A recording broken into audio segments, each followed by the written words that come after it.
யோசுவாவின் புஸ்தகம் 2ஆம் அதிகாரம் அதனுடைய 11வது வசனத்திலே நாம் பார்க்கிறோம், ராகாப் யோசுவாவால் அனுப்பப்பட்ட 2 ரகசிய ஏவுகாரரிடத்தில் ஒரு வார்த்தையை சொல்லுகிறதை நாம் பார்க்கிறோம். நூனின் குமாரனாகிய யோசுவா கானான் தேசத்தையும் எரிகோவையும் வேவு பார்க்கும்படி 2 ரகசியமான ஊழியர்களை அனுப்புகிறார். அவர்கள் ராகாப்பினுடைய வீட்டில் வந்து அவர்கள் ஒளித்திருக்கும் போது ராகாப் தான் கேள்விப்பட்டதை குறித்தெல்லாம் அவர்களிடத்தில் சொல்லுகிறார்.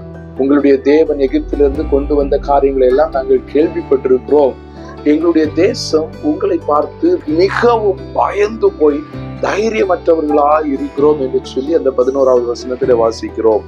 கேள்விப்பட்ட போது எங்கள் இருதயம் உறைந்து போயிற்று, உங்களாலே எல்லாருடைய தைரியமும் அற்று போயிற்று.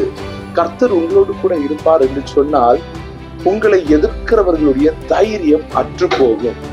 ராகாப் அழகாக சொல்லுகிறார், எங்களுடைய தைரியம் எல்லாம் அற்று போயிற்று.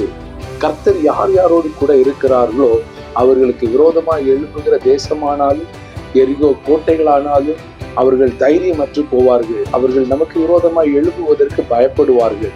இந்த நாளிலே கர்த்தர் உங்களை ஆசீர்வதிக்க விரும்புகிறார். உங்களுக்கு செய்த காரியங்களை உங்கள் எதிரிக்கு கர்த்தர் காண்பிக்க விரும்புகிறார்.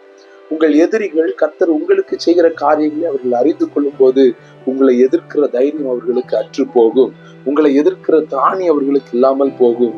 உங்களை குறித்து பயப்படுகிற மனுஷர்கள் அநேகம் எழுப்புவார்கள். உங்கள் தேவனாகிய கர்த்தரே உயரே வானத்திலும் கீழே பூமியிலும் தேவனானவர் என்று ராகாப் கர்த்தரை மகிமைப்படுத்துகிறாள். ஆகவே கர்த்தர் உங்களுக்கு உங்களுடைய வாழ்க்கையிலே கிரியை செய்ய கர்த்தருக்கு இடம் கொடுங்கள். கர்த்தர் உங்களை விரோதிக்கிறவர்களை தைரியமற்று போக பண்ணுவார். அதோடு கூட அவர்களே கர்த்தரை உயர்த்தும்படியாய், கர்த்தருடைய நாமத்தை மகிமைப்படுத்தும்படியாய் கர்த்தர் உங்களை கொண்டு அவர் உங்களை ஆசீர்வதிக்க அவருக்கு வல்லமை உள்ளவராக இருக்கிறார். இந்த நாளிலே கர்த்தர் உங்களை ஆசீர்வதிப்பாராக. உங்களை பார்க்கிறவர்கள் கர்த்தரை மகிமைப்படுத்தட்டும். ஆமென்.